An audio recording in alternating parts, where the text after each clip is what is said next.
Good morning. और मैंने पहले वाला वीडियो 21 मिनट पे छोड़ दिया था ताकि किसी की स्लीप डिस्टर्ब ना हो।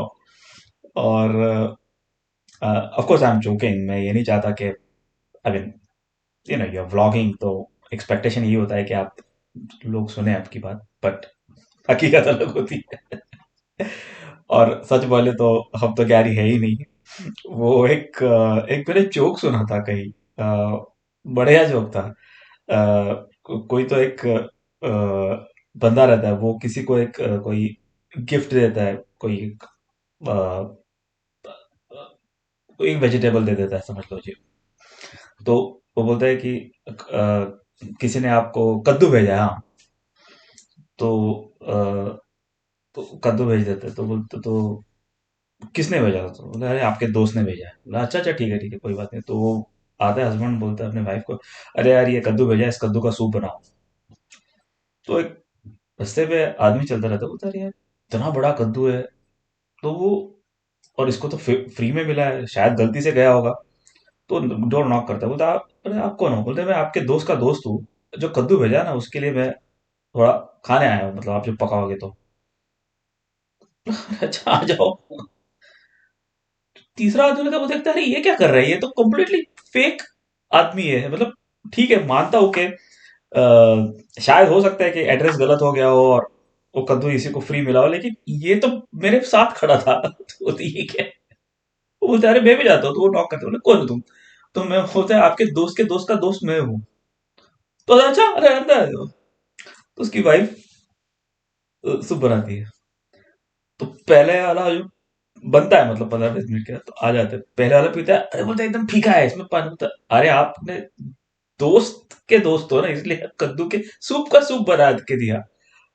तो दूसरा और भी पीता होता है, तो ये तो खारा पानी है सिर्फ। तो आप दोस्त के दोस्त हो ना, इसलिए सूप का सूप बना दिया। तो ये जोक है, उम्मीद है आपको समझ में आए हो। कहने का मतलब ये है कि मैं वो हूँ, तो मैं आपको क्या ज्ञान दे दूं। लेकिन I just wanted to topic complete a topic, क्योंकि 20 मिनट हो गए थे, इसलिए बोला चलो दूसरा वीडियो बना देते। तो चेतना जो होती है वो बड़ी इंपॉर्टेंट सी चीज है। और इसका एक्सपीरियंस क्रिएटिविटी लोगों को काफी एक्सपीरियंस किया आपने, सुना भी होगा राइटर्स ब्लॉक होता है, कि जहाँ पे वो राइटर लिख ही नहीं सकता आगे, मतलब खत्म हो जाता है, उसके पास कोई सोच नहीं होती और वगैरह वगैरह। तो फिर वो चेतना के लिए ढूंढता है, वो मतलब इंस्पिरेशन ढूंढता है। वो इंस्पिरेशन कुछ नहीं होती, वो उसका वर्ड ही चेतना है। एनर्जी चाहिए उसको, कि बिकॉज क्रिएटिविटी के लिए एनर्जी चाहिए। अभी creativity of course is another aspect, उसको अभी एक्सप्लेन तो मैं नहीं कर सकता, क्योंकि मेरी उतनी भी इतनी भी पहुंच नहीं है कि मैं एक्सप्लेन कर सकूं। लेकिन you need an energy to think कि चलो मैं क्रिएट करता हूँ। जैसे कि एक राइटर हो जिसको वर्ड्स लिखने आते हैं, वर्ड्स के साथ प्ले करना आता है, लेकिन उसको कहानी याद नहीं आ रही है। अच्छा, कहानी अगर याद भी आ रही है, समझिए आप एक कहानी सोच भी रहे हैं कि A to Z ये हो रहा है, ABC है, ALM, जो कुछ भी उसकी यहाँ से वहां प्रोग्रेस हो रही है, उसको पेपर पे उतारने के लिए उसको जो सीन क्रिएट करना पड़ता है, उस पे उसका बोरियत हो सी हो गई है, वो फ्रस्ट्रेट हो चुका है। और हम उसी को कहते कहते कभी कभी राइटर्स ब्लॉक कहते हैं कि क्या लिखूं मैं, सब कुछ तो लिख दिया है, it is going to be repeat of it. तो राइटर्स ब्लॉक को निकालने के लिए जो एक इंस्पिरेशन चाहिए, चेतना, जिसे हम चेतना कहते हैं, तो उसी के उसी बेसिस पे बोल रहा हूँ। क्योंकि जैसे मैंने कहा था कि 2-3 महीने मैंने तो छोड़ ही दिया था, मतलब मतलब क्या ब्लॉग में बोलूँ मैं, क्योंकि मैं actually was going for the ghost stories and jokes वगैरह, और उसमें कोई दम नहीं आ रहा था। मतलब एक सर्टन टाइम के बाद वो कहानियां खत्म हो गई। मतलब कितने कितने बार कॉमेडी भूत आ सकते हैं, कितने बार वो यू नो। और ऐसा भी नहीं कि मतलब you are making a video for, ऐसे ही बना रहे हो, आप एक्सपेक्ट तो करते हैं थोड़ा बहुत तो एंटरटेनिंग हो। तो मैंने वो बनाना छोड़ दिया, बोला कि है ही नहीं कहानी, कहाँ से बनाऊं। और ऐसा भी नहीं कहानी नहीं थी, मतलब यहाँ वहां से सुनती है, लेकिन वो जो एनर्जी थी नहीं, मतलब छोड़ यार बाद में करता हूँ। फिर मैंने सोचा कि यार वो जो मेरे किताबें पढ़ रहा हूँ, बुक्स पढ़ रहा हूँ ह्यूमन बॉडी के बारे में, उसको रिले करता हूँ। बट वो नहीं, वो हो गया, मतलब मैं पढ़ता रहा, ऐसे नहीं कि नहीं पढ़ा, लेकिन चल ठीक है बाद में करता हूँ, मैं बाद में करूँ। जो कि एक मेरा पहला एक डिसिप्लिन हुआ करता था कि भाई चलो खाना खाने के बाद एक 10-15-20 मिनट ऐसी कोई रात के सोने से पहले अगर कुछ करना हो तो चलो एक 10-20 मिनट का एक ब्लॉग डाल देते हैं। तो वो भी मैंने छोड़ दिया था। मतलब ऐसे ही जैसे कि इंस्पिरेशन खत्म हो गई थी, मतलब छोड़ यार ये कौन करेगा। एंड देन कुंभ मेला आ जाता है, आईटी बाबा को देखता हूँ, मैं बोला यार ये क्या, इसने तो मतलब चेतना दे दी मुझे। I don't know about anything else, मतलब मैं इतना ही होप कर सकता हूँ कि he progresses on his path successfully, and he मतलब वो और लोगों को चेतना दे, और बहुत और लोगों का भला हो, आइडियाज निकले उसमें से, यंग जनरेशन में से कोई तो भी मतलब एक एंटरप्रेन्योर निकले उसकी चेतना से, यूनिकॉर्न बनाए, मिलियनर बने, बिलियनर बने, लोगों को जॉब्स दे।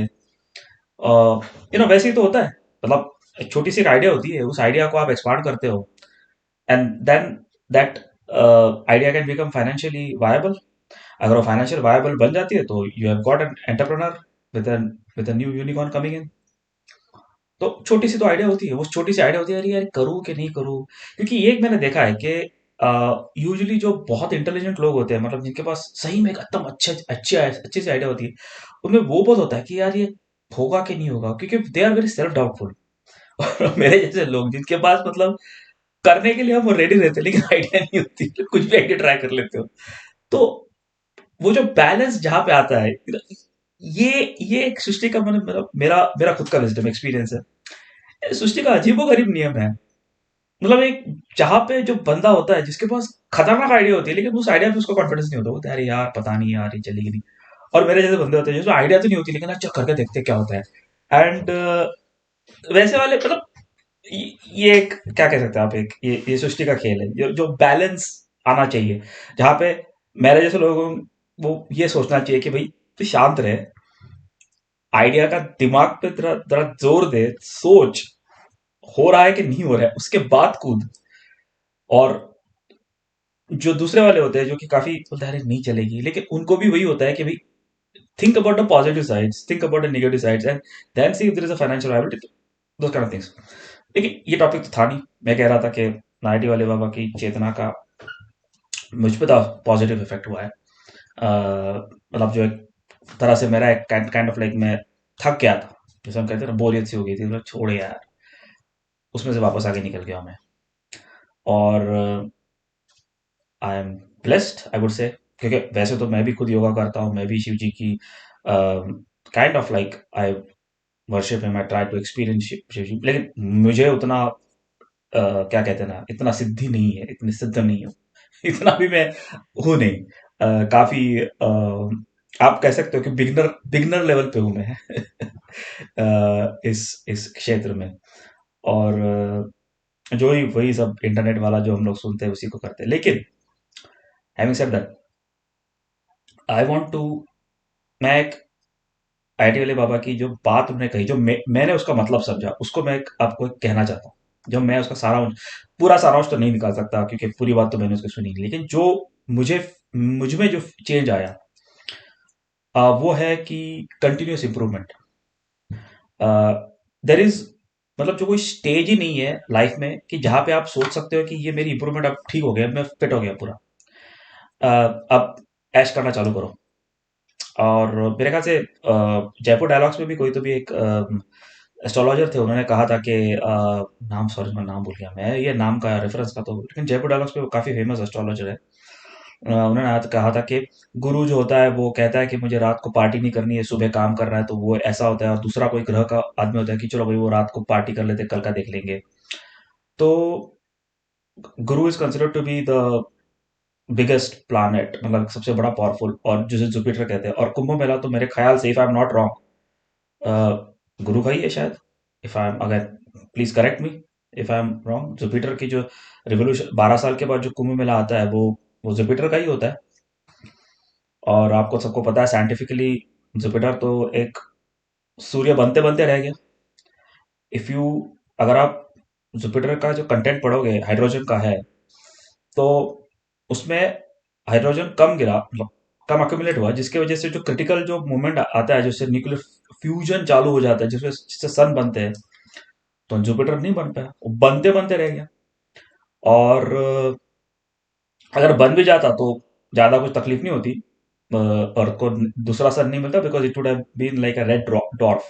आपको एक को शायद आकाश में एक लाल दिया दिखता, जो मतलब 12 ही महीने आपको दिख जाता है, या वेन एवर जुपिटर राइजेस। और जुपिटर इतनी साइज है कि इट एक्चुअली मतलब सन को वॉबल करता है वो, अगर आप पढ़ोगे तो उसमें।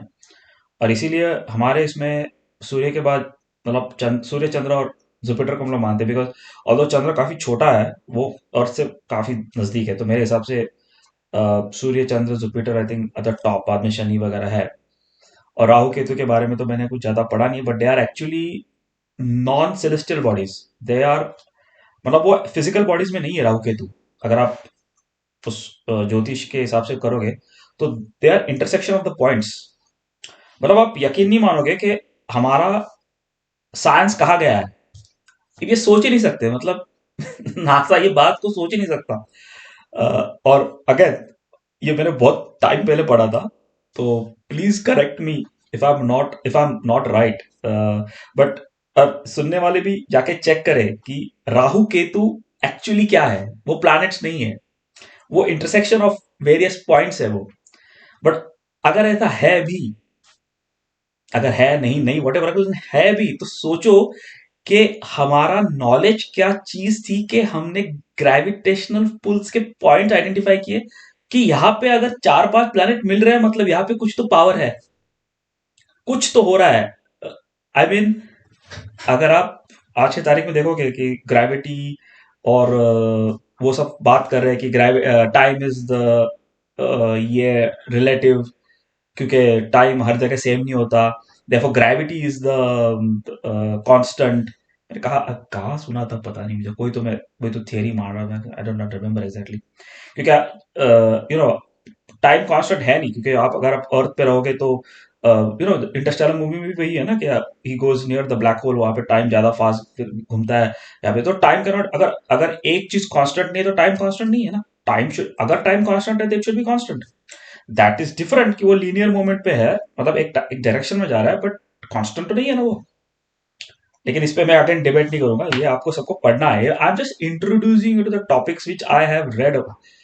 कभी कभी सालों पहले कभी पढ़ा होगा मैंने इसके बारे में, और मुझे अभी याद भी नहीं आ रहा है, तो याददाश्त धुंधली सी हो जाती है।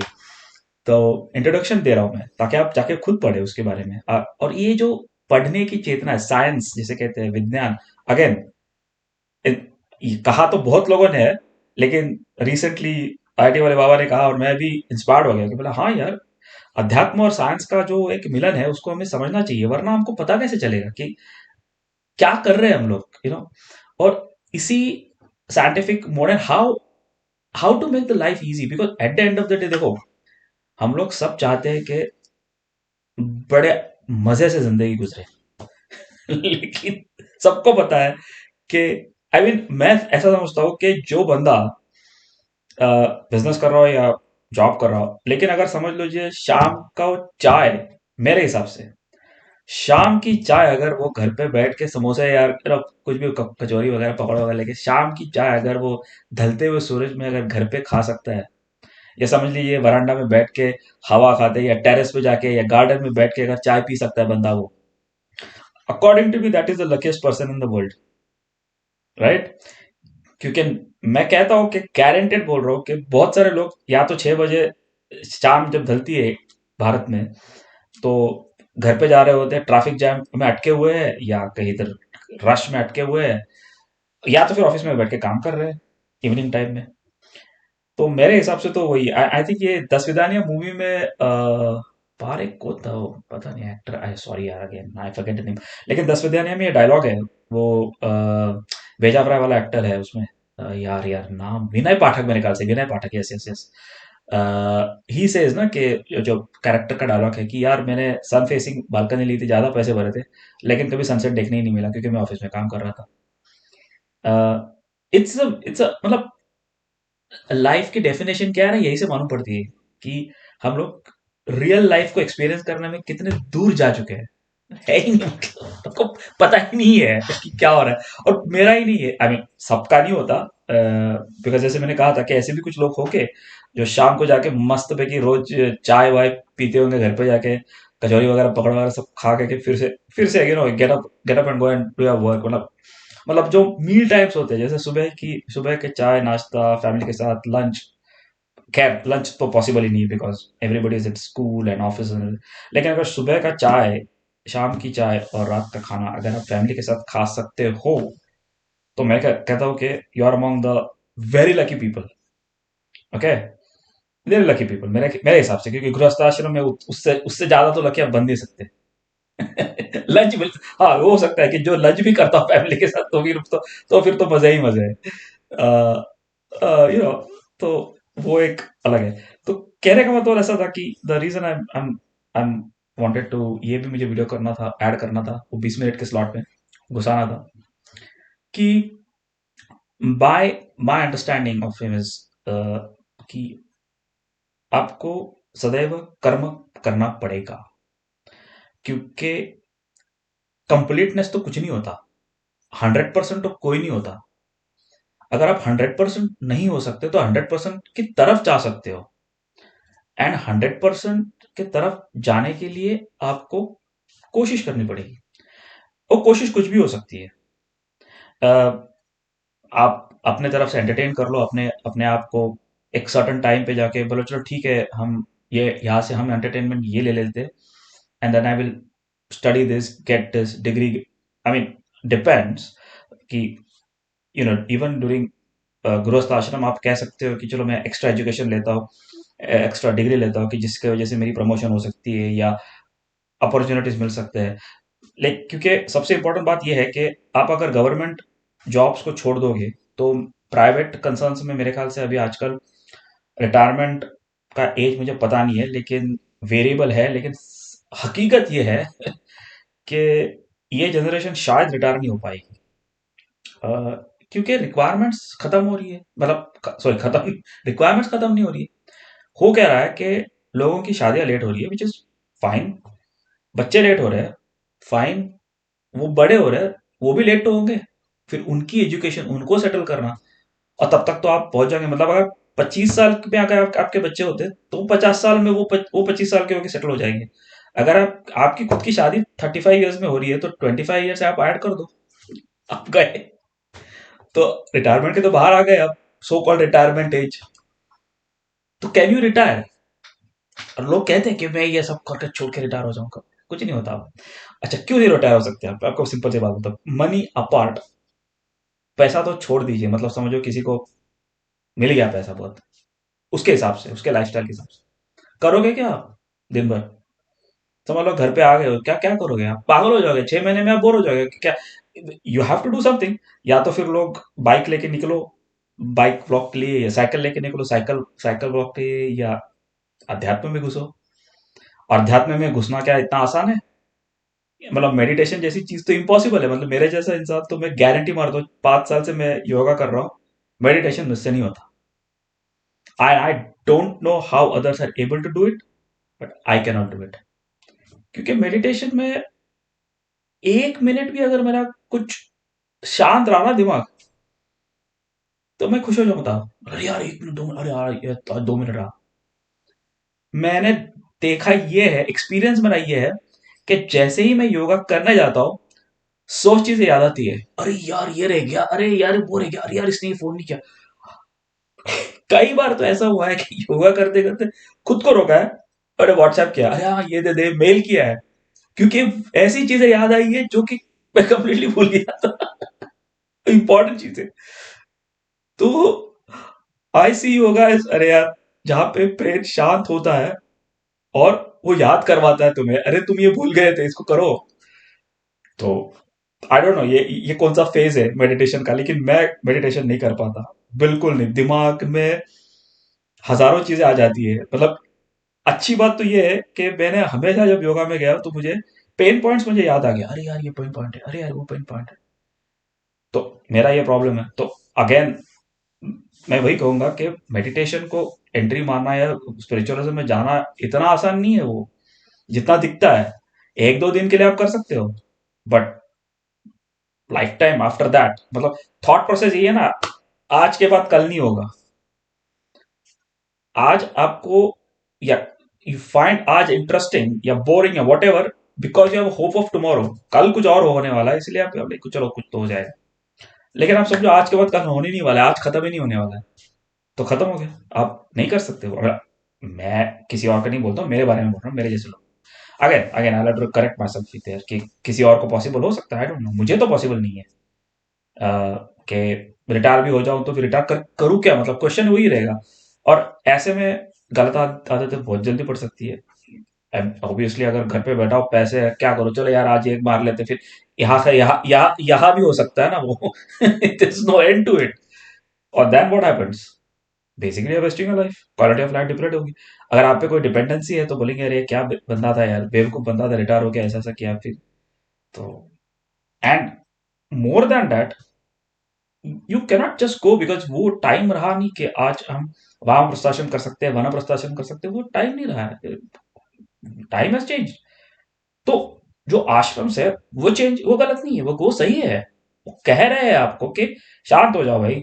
अगर आप वाम प्रस्ताश्रम में पहुंच रहे हो, इसका मतलब ये नहीं है कि फिर आप कुछ और करियर चालू करो, कर सकते हो, क्यों नहीं कर सकते, क्योंकि दुनिया की परिस्थिति चेंज हो चुकी है। लेकिन इस सारा करने के लिए तो कर्म करना भी होगा आपको, तो इसके लिए आपको फिजिकली मेंटली स्ट्रांग रहना पड़ेगा। और फिजिकली मेंटली स्ट्रांग रहने के लिए मेरे हिसाब से तो देखो, अल्टीमेटली लाइफ किस कंट्रोल में नहीं होता, किसी को क्या होता है कोई नहीं कह सकता। मतलब अच्छे अच्छा हट्टे कट्टे लोग, यू नो, अनफॉर्चुनेट डिसीजेस या एक्सीडेंट या what ever can happen. Important यही है कि हम हमारा कर्म करते रहे ना, ताकि हमारी बॉडी फिजिकली मेंटली स्ट्रांग रहे। मुझे नहीं लगता there is anything better than yoga, क्योंकि योग करने के लिए you will have to come to a level, वरना आप योगा भी नहीं कर सकते। आप सिर्फ दौड़ते रहोगे ना तो you might damage your knees at some point in time, not सबके नहीं होते डैमेज नीज, मैं कह रहा हूँ साइड इफेक्ट्स। ये एलोपैथी मेडिसिन का वही प्रॉब्लम होता है कभी कभी कि आप लेना पड़ता है आपको, लेकिन साइड इफेक्ट्स होता है। लेकिन मेजर डिसीज के लिए डॉक्टर्स के पास साइड इफेक्ट्स वाले की भी गोली होती है, तो आप चार पांच सात आठ गोली खाते होगी, ये खाओ ये मेन है, लेकिन इसके लिए ये है ये है ये है। सो वैसे ही है वो। अगर आप लॉन्ग रन कर जाते हैं वॉक्स के लिए, वो भी अच्छी बात है, 10,000 स्टेप्स, आई मीन आजकल तो मैंने मैंने पढ़ा है कि 10,000 steps are consider to be a good kind of steps, मतलब 10,000 करने चाहिए। But beyond that, the breathing pranayama, oxygen to the body is the most important thing. The function of the heart is only to give oxygen. अगर इस चीज को आप समझोगे, मतलब पूरा फंक्शन ऑफ हार्ट ही है कि जा भाई ब्लड ले, लंग में डाल, लंग में से सब बकवास गैस निकाल, फ्रेश ऑक्सीजन ले, बॉडी में डाल। अगर आप उस एक चीज को समझोगे कि अगर फंक्शन ऑफ बॉडी में हार्ट का काम ही है कि लंग्स में जाके ऑक्सीजन लेके आना है, और योगा प्राणायाम में यही करता है कि भाई ऑक्सीजन ले लो, तो आप सोचो अगर आप योगा नहीं कर रहे हो तो क्या कर रहे हो। Basically you are not helping your own body, आप अपने खुद के बॉडी की हेल्प नहीं कर रहे हो। ऐसा मेरा विचार है। तो ये सच है कि नहीं है आप खुद पढ़ लीजिए, मेरे बात पे बिल्कुल यकीन मत कीजिए। मैं शायद कंप्लीटली रॉन्ग बात कर रहा हूं, ऐसे समझ लीजिए आप। ये होता है ना, आजकल तो लोग कहते भी है कि व्हाट्सएप का ज्ञान है, यूट्यूब का ज्ञान है या समथिंग लाइक दैट। तो इट इज ऑलवेज इंपॉर्टेंट कि कोई भी नॉलेज, विजडम कभी भी पॉइंट ब्लैंक एक्सेप्ट मत करना। भले आपका फेमस यूट्यूबर हो, या अभी तो मैं तो फेमस हूं नहीं, बट कहता हूं आगे जाके अगर हो गया गलती से, तो भी यकीन मत मानना। जस्ट सी, खुद पढ़ना, खुद पढ़ना, हार्ट क्या काम करता है, लंग्स क्या काम करते हैं, योगा क्या करता है, और तब आपको यकीन आएगा अरे हाँ यार। हम लोग बोलते हैं चाइनीज एक्यूप्रेशर है, एक्यूप्रेशर है, तो व्हाट इज हठ योगा, क्या वहां से मूड रहे, क्या कर रहे हैं हम लोग, आई don't no, is it acupressure, I don't no. लेकिन हठ योगा करने के बाद मुझे काफी बेटर फील होता है, नींद आती है मुझे अच्छी खासी। मतलब योगा करने के बाद जो नींद आती है ना, एक अमेजिंग नींद आती है। मतलब है ना, 7 बज जाते तो बोलता है अरे यार सो जा, अभी तो रात, तो अभी तो सोया था। लिटरली ऐसा फील होता है, कई बार ऐसे फील होता है कि अरे अभी तो सोया था मैं, 7 बज चुके होते हैं। You can imagine the kind of deep sleep.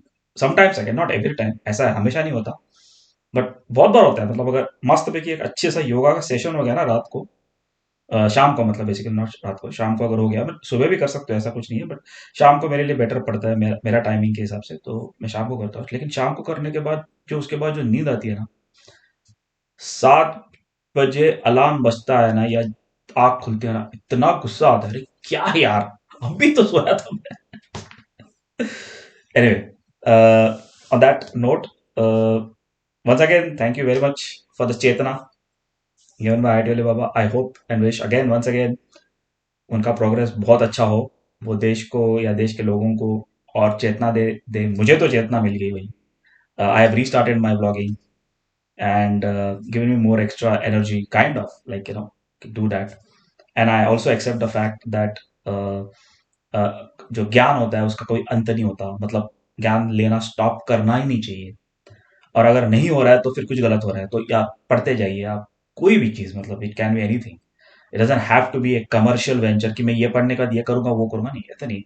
आप अपने एग्जिस्टिंग फील्ड में कर सकते हैं, दूसरे फील्ड में कर सकते हैं, हिस्ट्री सिविक्स जो चाहिए मर्जी पढ़ लो।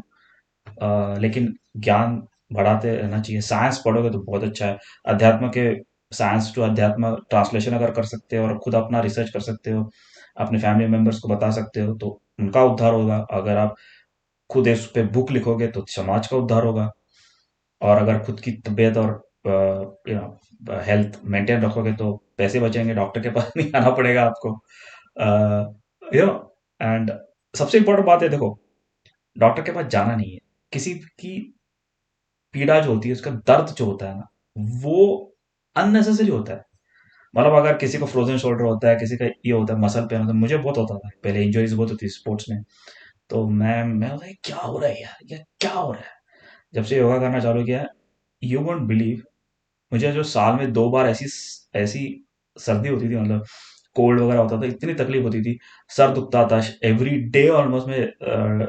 सर्द थी, एवरी डे नहीं, मतलब रेगुलरली लेता था। वो मेरा धीरे धीरे कम हो गया है। हो रहा है, अभी भी हो रहा है, ऐसा नहीं है कि नहीं होता, बट कंपैरेटिवली बहुत कम। मतलब as I have grown older, मेरा फिटनेस बढ़ा है, purely because of yoga.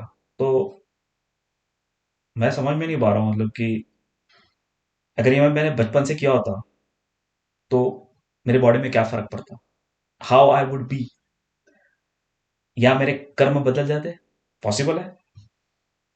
Because ultimately मेरे हिसाब से, मैं जहां तक सोचता हूँ और मैंने जहां तक सुना है फ्रॉम एवरीबॉडी, कि कर्म और प्रारब्ध के बीच में ही आपकी जिंदगी है। मतलब प्रारब्ध आपको उस जगह पे लेके जाते हैं कि यहाँ पे आ गया, अब बंदा चूज कर ले तू, लेकिन तभी भी तुम्हारे कर्म सुधरे नहीं, मेरे मतलब मेरे बारे में बोल रहा हूँ मैं। तभी भी मेरे कर्म अगर सुधरे नहीं, तो मैं वही गलती करूंगा जो कि नहीं करनी चाहिए थी, और मैंने की है। I have to be honest, मैंने गलती की है। हाँ, मैं किसी पे भी ब्लेम डाल सकता हूँ, अरे यार उसने ऐसा नहीं किया होता तो शायद मैंने ऐसा नहीं किया होता, वगैरह वगैरह। लेकिन अल्टीमेटली गलती तो मैंने ही की है, कर्म तो मैंने ही किया। मुझे किसी ने बोला नहीं था कि ऐसा कर। हाँ, वो सिचुएशन में गया था। कितने बार होता है ना कि रोड रेज होता है, तो दो तरीके हो सकते हैं कि आप उस चीज को इग्नोर कर दो, किसी ने कुछ हॉर्न बनाया है, कुछ भी किया, इग्नोर कर दो, या तो फिर आप उसके पीछे लग जाओ, यार गाड़ी निकालो, नो वायलेंस। तो प्रारब्ध तो आपको उस जगह पे लेके गए, लेकिन आपने सोचा, अरे छोड़े यार, I am having a nice life, क्यों झंझट में पड़ना है। आप निकल गए, आपके कर्म ने आपको बचा लिया। This is my understanding that प्रारब्ध विल, आपके जो प्रारब्ध है ना, आपको उस पोजीशन पे लेके आएंगे, खींच के लेके आएंगे, कैसे वैसे करके लेके आएंगे, लेकिन आपके अल्टीमेट कर्म विल डिसाइड कि क्या करना है। क्योंकि मेरे हिसाब से आप आपके पिछले जन्म के पापों से बच सकते हैं, नॉट ऑलवेज, क्योंकि चॉइस मिलती नहीं हमेशा, और चॉइस भी ऐसी मिलती है कि आपको दिखाई नहीं देती वो। जैसे कि जैसे मैंने कहा कि road accident, I think road rage is a very best example. किसी के साथ अननेसेसरी पंगा लेना हो होना हो, दिन खराब हो जाता है, किसी के साथ झगड़े हो जाते हैं तभी। लेकिन उसी टाइम, उस 1 सेकंड में, 2 सेकंड में आपने डिसाइड किया यार छोड़ने यार, उसकी गलती थी, उसको जल्दी थी, जाने दो उसको, मेरी गलती नहीं थी, उसने मुझे कुछ गाली मारी, छोड़, इग्नोर कर, चुप बैठ। 30 सेकंड के बाद, 60 सेकंड के बाद आप उस चीज को भूल जाओगे। लेकिन अगर आप वहां पे रुक गए और आपने इंटरेक्शन किया कर्म का, तो फिर वो चीज कहाँ तक खींचेगी किसी को नहीं पता। इसीलिए अनफॉर्चुनेटली मुझे ये बाद में मालूम पड़ा। मैं इस प्रारब्ध के इसमें बहुत कॉन्फिडेंट था, कह रहे नहीं नहीं यार, होने नहीं वाला तो नहीं होगा, होगा वो तो ही होगा। काइंड ऑफ डेस्टिनी, मतलब डेस्टिनी तो नहीं बोल सकता, लेकिन destine destined, if it is not going to happen, not going to happen, कुछ भी कर ले यार। नहीं, नहीं, destiny is never confirmed. Destiny is never confirmed. Destiny will get you there, good और bad, your destiny whichever there, वो आपको वहां पे लेके आएगी। वहां से आगे कैसे जाना है वो आपको चूज करवाएगी, वो आपका कर्म चूज करेगा। लेकिन तब आपका अगर कर्म ऊपर आपने लिया होगा, आपकी कॉन्शियस लेवल हाई कर ली होगी, तो you will choose the right कर्म। बोले अरे नहीं यार, छोड़, काफी रिस्की लग रहा है यार, एंड वहां से आपकी लाइन बदल जाती है। आई थिंक ज्यादा हो गया, 20 मिनट, आधा घंटा हो गया। But I think I will start more on this अध्यात्म बॉडी वाला side, physical body and introduction. Again I will say, जो विचार मैंने यहाँ पे पेश किए हैं, मैंने मेंशन किए हैं, इस पे विश्वास आपको बिल्कुल नहीं रखना है। आपको खुद को इस चीज को वेरीफाई करना है। क्योंकि किसी पे भी कोई भी कुछ भी आके आपको बोल दे, अरे हाँ इसने बोल दिया, अरे मैंने सुना नहीं, तो वो गलती आपकी है ना। मतलब जैसे बोलते हैं ना, प्रारब्ध और कर्म, वही है ना। प्रारब्ध आपको इस वीडियो तक लेके आए, आपको इन्फॉर्मेशन मिली, लेकिन आपने उस इन्फॉर्मेशन को सही मान लिया, तो ये आपकी कार्मिक गलती हो गई। आपने वेरीफाई नहीं किया उस चीज को। हो सकता है मैं 100% गलत हूं, right? So don't trust, but always be a Sikar. I think सदगुरु का जो डायलॉग था कि सीकर रहना, मेरे ख्याल से दैट्स द, आई मीन, आज के तारीख में after looking at IT Baba and सदगुरु की बात याद आ गई। मेरे ख्याल से जीवन का मकसद क्या है मेरे लिए अभी अभी, आज 2025 जनवरी में, during the Kumbh Mela period, मेरे ख्याल से ये 2025 का जो 144 वाला टाइम का जो कुंभ मेला है, उसने मुझे बहुत ही बहुत एक हेल्प की है। पता नहीं कैसे हेल्प की, मतलब मैं गया भी नहीं, फिर भी उसका इम्पैक्ट मुझ पे पड़ा। और वो ये पड़ा कि भाई, सिकर बन तू, search for more information, search for more knowledge, search for more ज्ञान विज्ञान, और वही से तेरी मुक्ति है। दैट मुक्ति कैन बी एनीवेयर, मतलब जैसे I think better explained bye IT वाले बाबा है कि जो अल्टीमेट मुक्ति है वो डेथ के बाद होती है, लेकिन जो डेथ के पहले जो मुक्ति होती है, वो तो केवल सीकर को मिल सकती है। क्योंकि आप एक सवाल को, शीत को निकालते जा रहे हो, आप एक एक क्लैरिटी मिल रही है। जैसे अभी, व्हाट इज द मकसद ऑफ माय लाइफ, अगर मैं, क्या मतलब क्या है मेरे लिए, यूज क्या लाइफ का, हु एम आई का क्वेश्चन तो मैं भूल गया हूँ। I am nobody, what am I suppose to do here, क्या करना चाह रहा हूँ, वो जो क्या करना है, वो है नॉलेज, ज्ञान, seeking. Seeking can be at any place. Okay, I think ज्यादा ही लंबा हो चुका है। सॉरी अगर आपको आपकी आंख खुल गई तो लास्ट में। Till the next video, enjoy.